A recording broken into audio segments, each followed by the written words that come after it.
Hi guys, welcome back. I am Vivek Singhal from tradingwithvivek.com और आज मैं आप सबके साथ में अपनी 17 इयर्स की जर्नी शेयर करने वाला हूं कि किस तरीके से मैंने जॉब स्टार्ट की, कब मैंने यहां पर मार्केट में पैसा लगाना शुरू किया, कितना मैंने कब कब पैसा लगाया, कितने टाइम में कितने पैसे हो गए, मैंने कौन सी गाड़ी खरीदी, क्या कब मैंने घर खरीदा, कब मैंने कुछ चीजों को पोस्टपोन किया, क्या चैलेंजेस मैंने फेस किए, फैमिलीज की किन चीजों को मैंने एडजस्ट करके चला और कब मैं फिर फाइनेंशियली यहां पर इंडिपेंडेंट हुआ और उस टाइम पर कितने पैसे थे, उसके बाद की आज तक की पूरी जर्नी मैं आपके साथ शेयर करने वाला हूं। इसमें बहुत सारे ऐसे इंपॉर्टेंट पॉइंट्स होंगे जो शायद आपकी हेल्प करेंगे काफी हद तक फाइनेंशियल इंडिपेंडेंस लेने में, साथ ही साथ मार्केट में एक अच्छा पैसा कमाने में। किस तरह के टर्मोइल आते हैं मार्केट में, किस तरह के टर्मोइल्स ह्यूमन लाइफ में, मेरी लाइफ में आए जो कभी एक्सपेक्ट भी नहीं किए थे। तो बहुत सारी इस तरह की चीजें मैं शेयर करने वाला हूं यहां पर।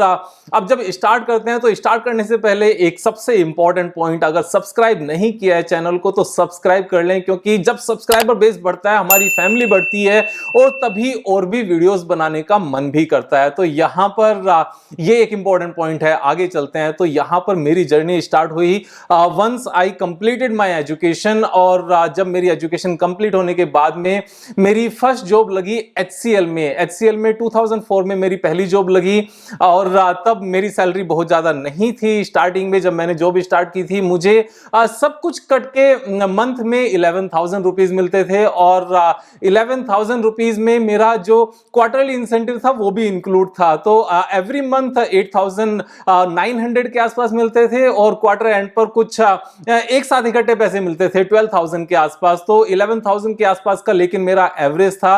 मैंने वहां पर फर्स्ट 1 ईयर जॉब की, उसके बाद में मैंने EXL सर्विस में मूव किया, उसके बाद में भारती एयरटेल में मूव किया। लेकिन जैसे ही मेरी पहली सैलरी आई उसमें से मेरे मंथली खर्चे निकालने के बाद में मेरे पास सिर्फ 3,500 रुपीज बचे और वो 3,500 रुपीज मैंने फर्स्ट टाइम अपनी सैलरी से बचाकर मैंने इन्वेस्ट किया। तो जब मेरा बैंक अकाउंट खुला था कंपनी के हेल्प से, जो सैलरी अकाउंट होता है, सेम टाइम पर HDFC में मेरा ये अकाउंट खुला था और वहां पर सेम टाइम पर मेरे पास एक ऑप्शन था। मींस जो रिलेशनशिप मैनेजर था उन्होंने बोला कि आप अपना डीमेट अकाउंट भी ओपन कराना चाहोगे क्या? तो डीमेट अकाउंट उस टाइम पर ओपन करा लिया साथ के साथ ही। एंड क्योंकि बहुत पहले से मन था मार्केट में कुछ करना है, इन पैसों को सेव करना है, सेव करके आगे बढ़ाना है। सो पहली इन्वेस्टमेंट 3,500 रुपीज थी। उसके साथ चलते हुए एवरी मंथ मेरे पास जितना भी पैसा सेव होता था, कभी 3,500, कभी 5,000, कभी 5,500, कभी 2,500, डिपेंडिंग अपॉन द एक्सपेंसेस। क्योंकि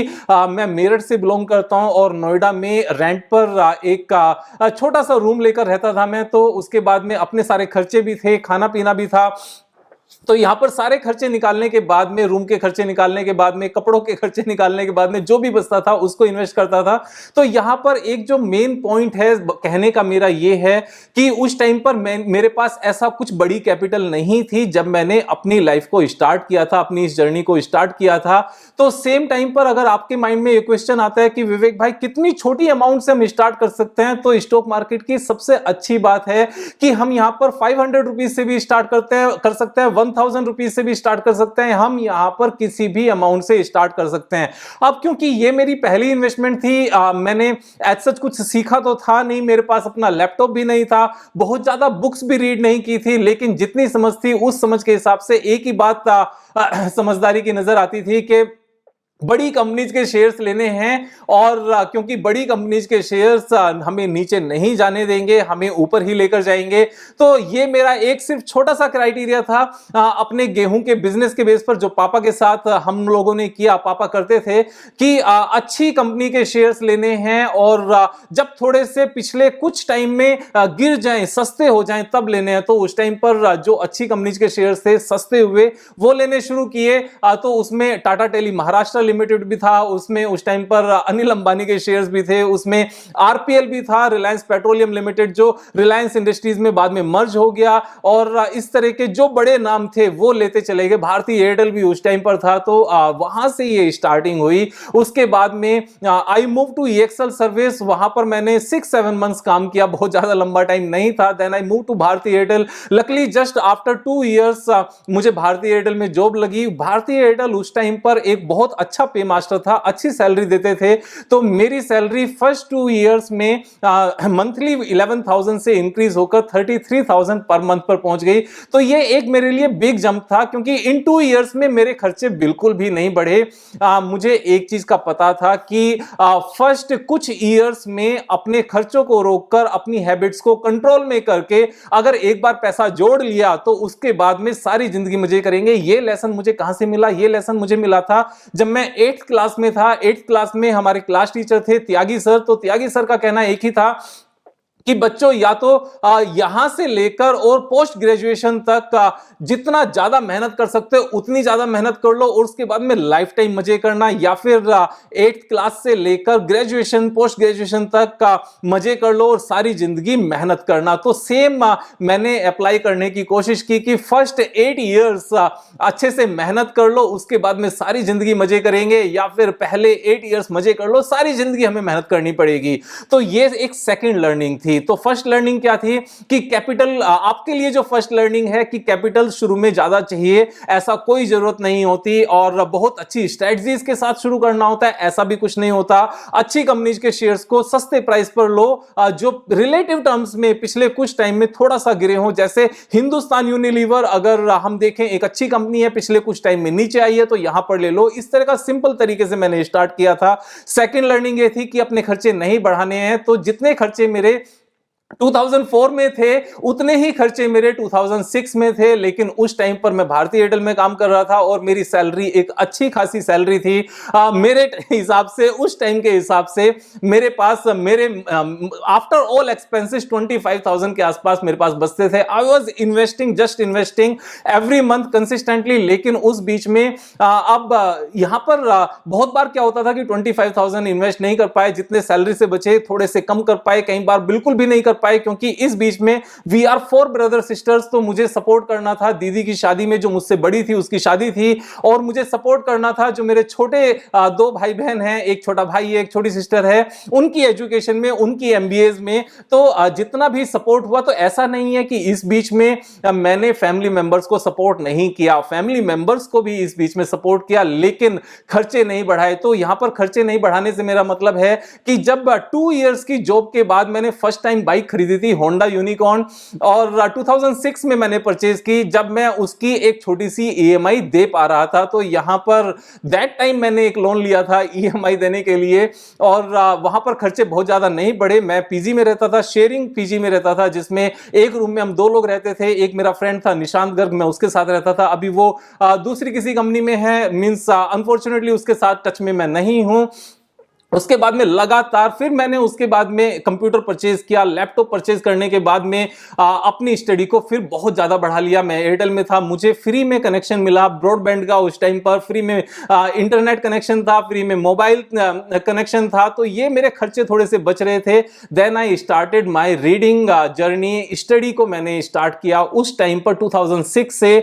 मेरा जो ऑफिस टाइम था, आप मान के चलो मॉर्निंग में 10 o'clock में पहुंचता था भारतीय एयरटेल ऑफिस में, और शाम को 7, 7:30, 8, 8:30, बिकॉज भारतीय Airtel was a growing company that time, इतना काम था। लेकिन उस काम में हम प्रेशराइज कभी नहीं हुए, क्योंकि हमारे एक बहुत अच्छे सर थे तरुण कालरा जी, वो हमेशा मोटिवेट करके रखते थे। He was such a nice guy.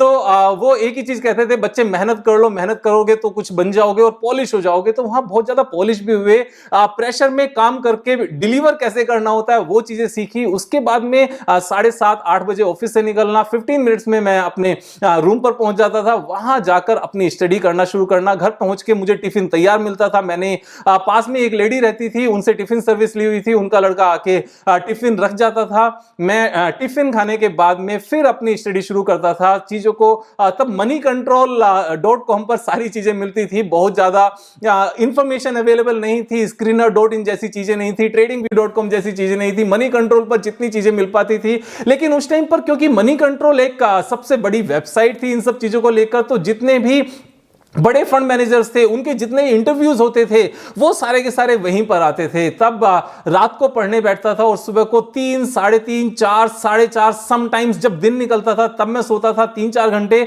और उसके बाद में फिर ऑफिस चले जाते थे। 3-4 घंटे इसलिए सोना होता था क्योंकि ऑफिस में जाके काम भी करना है। तो यहां पर मैं आपको वो हार्डवर्क की बात बता रहा हूं जो शायद हम सब करने से चूक जाते हैं। यहां पर यह सोच लेते हैं कि पूरे दिन ऑफिस में काम किया, अब घर पे आके रेस्ट करना है, जिंदगी भी तो जीनी है, दोस्तों के साथ भी तो जाना है। कोई दोस्तों के साथ नहीं जाना होता था। इसीलिए मैं वहां पर मतलब जो मेरा रूममेट था इतना अच्छा था वो कि उसकी भी इस तरह की कोई हैबिट्स नहीं थी। मैंने रूममेट का साथ नहीं छोड़ा। जिस दिन रूममेट मुझे छोड़कर गया उस दिन मैंने पीजी को छोड़कर एक अलग रूम लिया, सेपरेट रूम लिया जहां पर मुझे कोई डिस्टर्ब ना करे। तो अपने आप को बाकी डिस्ट्रैक्शन से बचाकर रखा, अपने माइंड में सिर्फ और सिर्फ वही चीज लेकर रखी जो मैं एक्चुअल में चाहता हूं। तो ये चीज मैंने अभी 2-3 दिन पहले एक वीडियो बनाई थी कि हाउ टू मेक 100 करोड़, तो उसके बेसिक कैरेक्टरिस्टिक्स क्या हैं। तो ये चीजें लकली तब मैं अपने आप को ब्लेस फील करता हूं कि बहुत ज्यादा कहीं से सीखने को नहीं मिला, डायरेक्ट कोई मेंटर नहीं मिला, लेकिन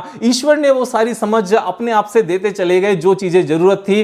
तो वहां पर जब सैलरी फिर मेरा अप्रेजल हुआ, अप्रेजल एक अच्छा अप्रेजल हुआ, मैं एग्जीक्यूटिव फाइनेंस से सीनियर एग्जीक्यूटिव फाइनेंस बना। तो क्योंकि वहां पर एक और पॉइंट था कि जब आपका अप्रेजल होगा तो आपको एक पर्टिकुलर परसेंटेज नॉर्मल अप्रेजल से ज्यादा भी मिलेगी क्योंकि आपकी प्रमोशन हुई है। तो वहां पर यह पॉइंट भी अपने साथ अच्छा था। फिर आगे बढ़े, then I goat a chance कि नहीं अब यहां पर उतना ज्यादा पे मुझे इमीडिएटली शायद नहीं बनेगा। तो मेरे माइंड में एक चीज आई कि अब क्या करना है। मेहनत कर ली है, बहुत ज्यादा मेहनत कर ली है, काम सीख लिया है। I was in capex department जो कैपिटल एक्सपेंडिचर वाला होता है। तो एक अच्छा ब्रांड था, उससे पहले HCL एक अच्छा ब्रांड था, EXL सर्विस एक अच्छा ब्रांड था। मैंने सोचा कि इन बड़े ब्रांड्स को एक थोड़ी छोटी कंपनी में लेकिन MNC में जाकर इसको एनकैश किया जाए। तो मैंने थोड़ा सा सर्च किया, monster.com पे मैंने अपना CV अपडेट किया। Then I got a call from Tower Vision. Tower Vision में वहां पर फिक्स्ड एसेट्स को हैंडल करने वाले एक बंदे की जरूरत थी। लकीली हम मिल गए, एंड जो मेरे बॉस थे दैट वाज हरीश गुप्ता, और जो स्किप मैनेजर थे वो इजरायली थे, आर्ये वेनग्रोड। तो यहां पर जो इजराइल बेस्ड कंपनी थी उन्होंने मुझे जितना पैसा मैं चाहता था उतना दिया, and further with in 6 months उन्होंने मेरा 20% अप्रेजल भी किया। वहां पर जो मेरे अप्रेजल में ग्रोथ आई वो सबसे ज्यादा फास्ट पेस पर थी। None of the year was there जब मुझे 30% से कम मिला हो। और जब सबसे लास्ट में मैंने 2012 में जॉब छोड़ी तब तक का मेरा जो सैलरी पैकेज था वो 15 लाख के आसपास हो गया था। तो स्टार्टिंग विद ऑलमोस्ट 1.34 लाख मेरा पैकेज वहां से 10 टाइम्स हो गया 8 इयर्स में। तो जब ये दूसरा डाउट आता है कि विवेक भाई इतनी स्पीड से सैलरी बढ़ती है क्या, तो जब हम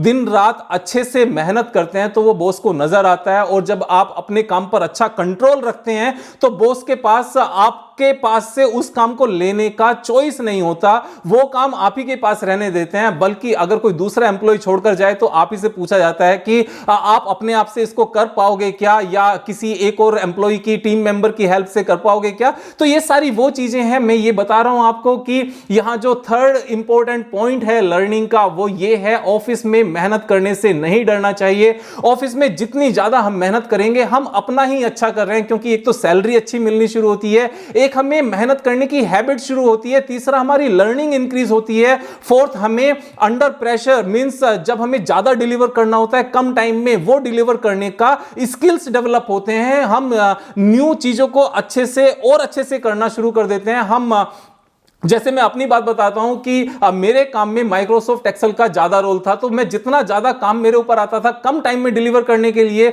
मैं उतना ज्यादा माइक्रोसॉफ्ट एक्सेल में अपने आप को अच्छा करने के बारे में सोचता था और वो चीजें डिलीवर भी हो पाती थी और चीजें अच्छी भी थी। अब इस पूरी बीच में यहां पर बहुत सारे मेरे फ्रेंड्स मिले जिन्होंने कहा विवेक भाई गाड़ी ले लेनी चाहिए, you are coming on bike, ये अच्छी बात नहीं है। लेकिन मैं सारी चीजों को पोस्टपोन करता रहा। मेरे ऑलमोस्ट सारे ही फ्रेंड्स के पास उस टाइम पर या तो प्रीमियम हैचबैक थी या फिर सेडान थी, लेकिन मुझे एक चीज का पता था कि विवेक एक बार फाइनेंशियली इंडिपेंडेंट हो गए ना, उसके बाद में अपने पास उतनी बड़ी गाड़ी खरीदने की कैपेसिटी होगी जितने अपने कलीग्स के पास नहीं होनी है। तो यहां पर मैंने उस शो ऑफ को यहां पर कंट्रोल किया, अपने मन को कंट्रोल किया। मैंने एक्सपेंसिव गाड़ियां नहीं खरीदी, कुछ भी एक्सपेंसिव नहीं खरीदा। 2009 में फिर मैंने ऑल्टो परचेज की, जब मुझे लगा कि नहीं ये एक बेसिक नीड है, कम से कम सबसे छोटी गाड़ी ले सकते हैं। नाउ आप एक बात सोच के देखो कि means a person like me who is 6 feet tall, वो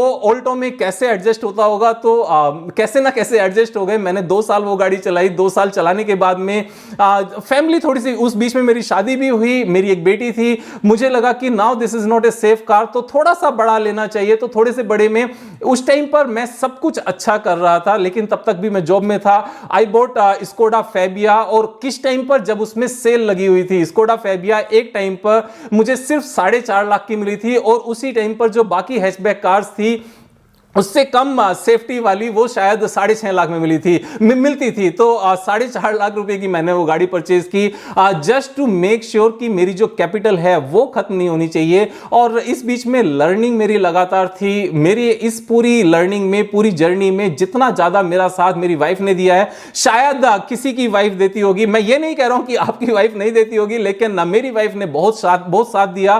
कभी भी मैं ऑफिस से आके मैंने वर्क किया, मैंने मार्केट को स्टडी किया, उसने कभी इस बात की शिकायत नहीं की कि आप मुझे टाइम नहीं देते। तो क्योंकि जो मेरा विजन था, जो मिशन था, जो एक ड्रीम था, जो सपने थे कि यहां से बड़ा बनना है, जो एस्पिरेशंस थी, उन सबको, वो एस्पिरेशंस मेरी अकेले की नहीं थी, वो वाइफ की भी थी। क्योंकि मैं each and everything was discussing with my wife, क्योंकि जब हम वाइफ के साथ ये सारी चीजें डिस्कस करते हैं तभी उनको कंफर्ट आता है और तभी वो हमारे उस सपने में अपने आप को भी देख पाते हैं। तो यहां पर एक और इंपॉर्टेंट पॉइंट, जो बाकी काफी लोग कहते हैं विवेक भाई मस्ती नहीं करते थे, मन नहीं करता था कहीं घूमने जाने का, फेसबुक पर क्या कभी फोटोज डालने का मन नहीं करता था।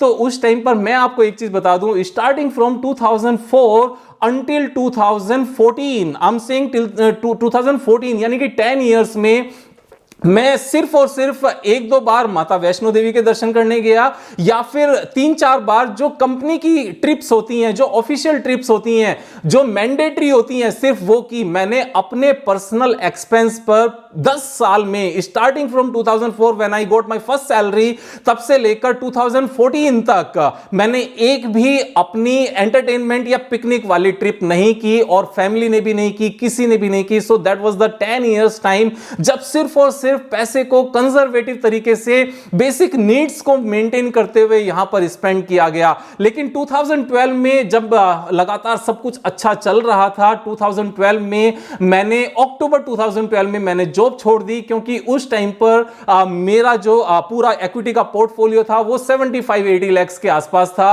और मैंने एक ही चीज समझी कि अगर 80 लाख के ऊपर 20% भी मैंने अगर कमा लिया तो ये 16 लाख होता है। That was equivalent to my CTC, means total cost to the company, जो मेरा पूरा पैकेज था उसके बराबर था। और 20% नहीं आया, ऐसा होता ही नहीं है, क्योंकि 20% से बहुत ज्यादा उससे पहले लगातार आ रहा था। अब यह बात यहां पर है कि इसमें मैंने कितने पैसे लगाए। जो मेरी टोटल इन्वेस्टमेंट थी वो 13 लाख के आसपास थी।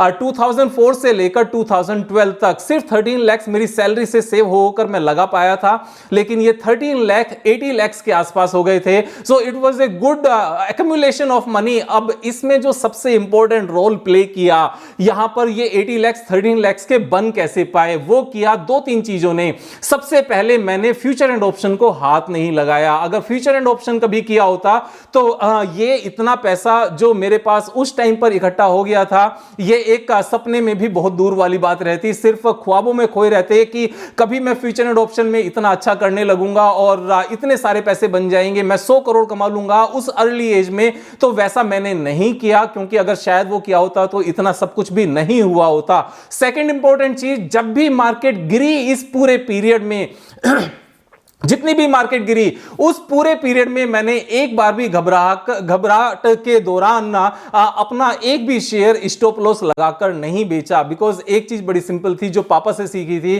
कि अगर अच्छी चीज लेकर बैठोगे ना तो उसका दाम वापस आएगा जरूर। तो यहां पर सेम चीज स्टॉक मार्केट में थी, अगर अच्छी चीज खरीदी है और आपने एक रीजनेबल प्राइस पर खरीदी है तो वो पैसे वापस आएंगे जरूर। इस बीच में 2-3 मेरी स्ट्रेटजीज भी बनी, जो अभी भी मैं कुछ स्ट्रेटजीज उनमें से जो पर्सनलाइज क्लासेस होती हैं मैं उनमें सिखाता हूं। तो यहां पर ये एक और इंपॉर्टेंट पॉइंट था, F&O no future and option किसी भी तरीके से नहीं, और डेरिवेटिव्स किसी भी एंगल से नहीं, करेंसी भी नहीं, कमोडिटीज भी नहीं।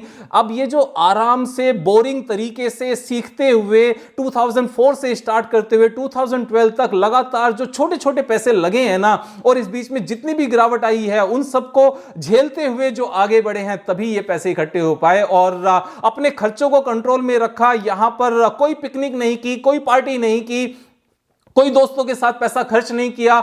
और अभी मुझे थोड़ा सा वॉचेस का शौक है, तो बहुत ज्यादा मैं एक्सपेंसिव वॉचेस अभी भी नहीं लेता, लेकिन उस टाइम पर मेरे पास एक भी वॉच नहीं थी अंटिल 2007 तक एक भी नहीं थी। उसके बाद में एक वॉच ली और वही 2012 तक शायद चली। और तो इस तरह के मैंने कुछ भी खर्च नहीं किए। जहां तक शूज की बात है तो एक या दो जोड़ी शूज होते थे, एक स्पोर्ट शूज और एक नॉर्मल ऑफिशियल शूज। और जहां तक पैंट शर्ट्स की बात है, I never boat expensive pant shirts, जो 1200 1300 1400 रुपए के आसपास की शर्ट्स होती थी वही खरीदते थे। और लिवाइस की जींस सिर्फ 2 पेयर होते थे, एक गंदी हो गई दूसरी पहन ली, एंड इसी तरीके से 3-4 जोड़ी ट्राउजर्स होते थे। एक और इंपॉर्टेंट पॉइंट, इस पूरे पीरियड में अंटिल 2014, मैं 2012 में मैंने जॉब छोड़ी, लेकिन 2014 तक जब तक मैंने अपना घर नहीं खरीदा तब तक हम किराए के घर में रहे। और किराए के घर में भी I always lived in a very small house. तो 2000 ये मैं बात कर रहा हूं 2012 तक तो हम बहुत ही छोटे से घर में रहते थे। Means that was a 2 room set actual में। तो 2 रूम सेट मींस, लेकिन हमारी फैमिली भी बहुत ज्यादा बड़ी नहीं थी, नीड्स उतनी नहीं थी। मन में सपना था पैसे जोड़कर चलो, कमाकर चलो। दुनिया कहती थी सोचने दो Vivek, you are earning 1 lakh rupees per month as a salary and you are living in such a small house. उस टाइम पर एक और जो सबके ऊपर से प्रेशर आता था कि जो पैसे जोड़े हुए हैं इनको डाउन पेमेंट करो, घर लो और घर लेकर ईएमआई बंधाओ और अपना घर कर लो। लेकिन अगर वो किया होता ना तो वो सबसे बड़ा ब्लंडर होता, मैंने वो नहीं किया। 2012 में मैंने जॉब छोड़ दी क्योंकि ये चीज सिक्योर हो गई कि जितना पैसा मुझे सैलरी से मिलता है इतना 20% अर्निंग भी अगर हो गई अपने पोर्टफोलियो पर तो उससे भी आ जाएगा। लेकिन जब मैंने जॉब छोड़ दी उसके बाद में थोड़ा सा खालीपन सा फील हुआ, मुझे लगा कि मैं कुछ और भी साथ में कर सकता हूं। तो यहां पर एक और माइंड में चीज थी कि अब घर भी लेना है, और अगर घर लेना है तो इक्विटी पोर्टफोलियो से निकालकर नहीं लेना है, क्योंकि पोर्टफोलियो से निकालकर तो पूरा पोर्टफोलियो ही खाली हो जाता और सिर्फ घर ही आता, फिर बाकी सब कैसे होता। तो वहां पर क्योंकि वर्किंग अपनी जो मार्केट में होती है वो 5 डेज होती है, सैटरडे संडे मुझे एक बंदा कनेक्ट में मिला, विकास खट्टर। तो he was also nice guy, उसने मुझे कनेक्ट कराया, उसने मुझे एक अपॉर्चुनिटी दी कि विवेक अगर सैटरडे संडे आप काम कर लोगे ना साथ में हमारे साथ, क्योंकि आप थोड़ा ठीक ठाक बोल लेते हो, यू आर ए जेन्युइन गाय, समझदारी है, सब कुछ है, एंड अगर आप हमारे साथ कुछ फ्लैट्स बेच लोगे रियल एस्टेट में तो आपको उतनी अर्निंग हो जाएगी जितनी शायद आपको आपकी सैलरी में होती थी। मुझे शुरू में तो अजीब सा लगा कि सिर्फ सैटरडे संडे काम करके इतने पैसे कैसे आ सकते हैं, लेकिन 1-2 बार मैं उसके साथ गया तो यहां पर गुड़गांव के पास एक नियर बाय टाउन है भिवाड़ी, वो एनसीआर में आता है लेकिन राजस्थान का पार्ट है। यहां से गुड़गांव से से ऑलमोस्ट 45 किलोमीटर के दूर है, वो एरिया बूम पर था। तो वहां पर बहुत सारे न्यू डेवलपर्स आ रहे थे, मैंने उनके साथ काम करना शुरू किया। उनका अपना लीड जनरेशन का सिस्टम था। सैटरडे संडे वो मुझे लीड्स देते थे, मेरी अपॉइंटमेंट फिक्स कराते थे और मैं क्लाइंट्स को अपनी गाड़ी में लेकर फ्लैट्स दिखाने जाता था एंड आई वाज सेलिंग। मैं आपको अपनी जो मुझे इस पीरियड में मैंने काम किया, मैंने करीब करीब ये काम 1.5 साल के आसपास किया और आपको मैं बताना चाहता हूं कि 1.5 साल में I made almost 70 lakh rupees out of this real estate work. तो जितना पैसा मेरे पास जॉब छोड़ते टाइम था, ऑलमोस्ट उतना ही सिर्फ और सिर्फ रियल एस्टेट में पार्ट टाइम काम करके मेरा इतना पैसा बना। उसके पीछे 2-3 कारण हैं। एक तो एक अच्छे इंसान का साथ में मिलना, दूसरा ये चीज होना कि मुझे मेहनत करनी ही है, I do not have any other option, और मैं ऐसा कोई ऑप्शन लेना भी नहीं चाहता जिसमें मेहनत करने का मेहनत से बचने का ऑप्शन हो। तीसरा पैसे कमाने थे। चौथा उस टाइम पर मार्केट बूम पे थी। And fifth most important point, I am blessed, मेरे पास ईश्वर की कृपा है। और जब मैं इस ईश्वर की कृपा की बात कर रहा हूं ना, तो यहां पर इस पूरी जर्नी में जो सबसे ज्यादा मेरा साथ दिया है ना, वो ओम नमः शिवाय की चैंटिंग ने दिया है एंड महामृत्युंजय मंत्र की चैंटिंग ने दिया है कि जब जब मैंने जिस चीज को चाहा है वो चीज मिलती गई है। अब यहां पर पॉइंट ये था कि विवेक भाई टाइम कब निकालते थे? तो जब मैं ड्राइव करता था, घर से ऑफिस जाता था, तब मैं चैंटिंग करता था। जब मेरे साथ में कोई नहीं होता था तब मैं चैंटिंग करता था। जहां मौका मिलता था तब चैंटिंग करता था। वॉशरूम में घुस गए, बस चैंटिंग करनी शुरू कर दी, नहाकर निकले चैंटिंग बंद। और इस तरह से जब भी टाइम मिलता था मैं अपने कपड़े खुद से प्रेस करता था, क्योंकि दूसरों के प्रेस किए हुए समझ नहीं आते थे, तो उस टाइम पर चैंटिंग करता था। जूते पॉलिश करने होते थे, उस टाइम पर चैंटिंग कर रहा होता। तो चैंटिंग का कोई टाइम नहीं होता, we just need to find the right time. और जब कभी वॉक करने निकले 15 मिनट के लिए, 20 मिनट के लिए, मैं इसलिए कोशिश करता था कि जब अंधेरा हो जाए ना शाम को, तभी वॉक करनी चाहिए, क्योंकि उस टाइम पर जब आप चैंटिंग करोगे तो कोई आपको देख के ये नहीं समझेगा कि कोई पागल जा रहा है जो अपने आप से बातें कर रहा है। तो इन सब चीजों का एक कॉम्बिनेशन बनाने की जरूरत होती है, समझदारी की जरूरत होती है। इस पूरे सारे जर्नी में चैंटिंग का एक मेन इंपॉर्टेंट रोल था। 2014 में जब मैंने घर लिया तो वहां पर एक सेंस ऑफ सिक्योरिटी आ गई, सेंस ऑफ सेफ्टी आ गई कि अपना पोर्टफोलियो जो 80 लाख का था उस टाइम पर, वो भी बढ़ गया और अपना घर भी आ गया और हम समझदार भी हो गए। जो रेंट जाता था वो रेंट भी जाना बंद हो गया। उसके बाद में मैंने बुक्स पढ़ना शुरू किया और ये बुक्स पढ़ने का सिलसिला थोड़ा सा इस तरह का शुरू हुआ। बुक्स मैंने वैसे तब भी पढ़ना शुरू किया था जब 2012 में जॉब छोड़ी थी, लेकिन उतना स्पीड अप नहीं हुआ था जितना 2014 में हुआ, क्योंकि उस टाइम पर मैं रियल एस्टेट का काम छोड़ चुका था। मन था कि अब ये एक जो मिशन था घर लेने का वो पूरा हो चुका है। अब अपनी इस स्टॉक मार्केट की जो नॉलेज है इसको बढ़ाने का है। इसको बढ़ाने के लिए then I started reading book और 2014 से लेकर 2020 तक इन ऑलमोस्ट 6 कंप्लीट ईयर्स में, उससे पहले भी कुछ बुक्स पढ़ी हैं, लेकिन इन कंप्लीट ईयर्स में I read almost 700 to 800 books relating to stock markets and almost 300-400 books relating to आध्यात्मिकता and human psychology, human behaviour. तो यहां पर इन सारी बुक्स से क्या समझ में आया कि जो लोग रिच बनते हैं ना, वो लोग शायद या तो वाइज पीपल को साथ में लेकर चल के बनते हैं, या ब्लेस्ड होकर बनते हैं, या फिर बुक्स करके बनते हैं। मैंने एक चीज उसके बाद में समझी कि जितने भी ऐसे लोग हैं जो 100 से ज्यादा बुक्स पढ़ चुके हैं, वो लोग मैंने गरीब नहीं देखे। ये एक बहुत बड़ी लाइन है, आप सर्च करके देख लेना। जिन लोगों ने 100 से ज्यादा बुक्स अपने सिलेबस से अलग पढ़ी हैं, ह्यूमन लाइफ को लेकर पढ़ी हैं, साइकोलॉजी को लेकर पढ़ी हैं, ह्यूमन बिहेवियर को, मनी को लेकर पढ़ी हैं, पॉलिटिक्स को लेकर पढ़ी हैं, वो लोग गरीब नहीं होते, क्योंकि पैसा कैसे कमाया जाता है, ह्यूमन लाइफ कैसे चलती है, वो वहां से समझ में आ जाती है। एंड यहां पर कोई भी एक भी बुक अपने आप में कंप्लीट बुक नहीं है। ये एक थोड़ी सी समस्या है, क्योंकि नॉलेज इतना बड़ा एक सब्जेक्ट है कि उसको एक पर्टिकुलर बुक में बांध के नहीं रखा जा सकता। उसके लिए हमें हंड्रेड्स ऑफ बुक्स ही पढ़नी पड़ेंगी, और हंड्रेड्स ऑफ बुक्स पढ़ने के लिए क्या चाहिए? सिर्फ मन चाहिए। क्योंकि मेरा जो पढ़ने का तरीका था, मॉर्निंग में 6 o'clock एक न्यू बुक लेकर स्टार्ट किया। अब बैठ गए एक ही जगह पर, वहीं पर खाना भी आ रहा है, वहीं पर मैं चाय भी पी रहा हूं, कॉफी भी पी रहा हूं, फिर डिनर भी वहीं पर है, और रात को 2 बजे बुक कंप्लीट हो गई, सो गए, नेक्स्ट डे फिर उठा ली। इस तरह के भी टाइम था जब मतलब वो दूसरा कुछ काम ही नहीं किया। तो ये पूरी जर्नी रही है। और अगर हम 2020 की बात करने लगे तो 2020 में हम सबको पता है यहां पर कोरोना आया और कोरोना के टाइम पर बाहर निकलना बंद हो गया, शाम की वॉक भी बंद हो गई। मेरे एक अच्छे फ्रेंड हैं विकास जोशी, तो उनके साथ भी मिलना बंद हो गया, because everybody is afraid of कि यार नहीं मिले, एक गैप बनाकर रखें, सोशल डिस्टेंसिंग बनाकर रखें तो बेटर है। उस टाइम पर जब कुछ करने के लिए नहीं था तो मेरी बेटी ने कहा कि पापा आप यूट्यूब चैनल क्यों नहीं बना लेते, वैसे भी शाम को कहीं जाना तो होता नहीं है, ना ही जोशी अंकल के साथ आप मिलने जाते हो, उनके साथ बैठ के बातें भी नहीं करते, तो आप यूट्यूब चैनल बना लो। उस टाइम पर मेरी बेटी यूट्यूब चैनल बना चुकी थी, how to make pigeon in 2 minutes, how to make castle in 2 minutes, sketch वाला छोटा सा एक चैनल बनाया था उसने कि पापा मैं आपको बता दूंगी, गाइड कर दूंगी कैसे कैसे बनाना है। तो मैंने तब बनाना शुरू किया 4 जुलाई 2020 को। अब से करीब 1.25 साल पहले मैंने अपना चैनल स्टार्ट किया एंड देन लाइफ एक नई तरीके से बिल्कुल ट्रांसफॉर्म हो गई। I got connected with so many people, जो आप सब मुझे सुन भी रहे हो, सबके साथ कनेक्ट हुआ।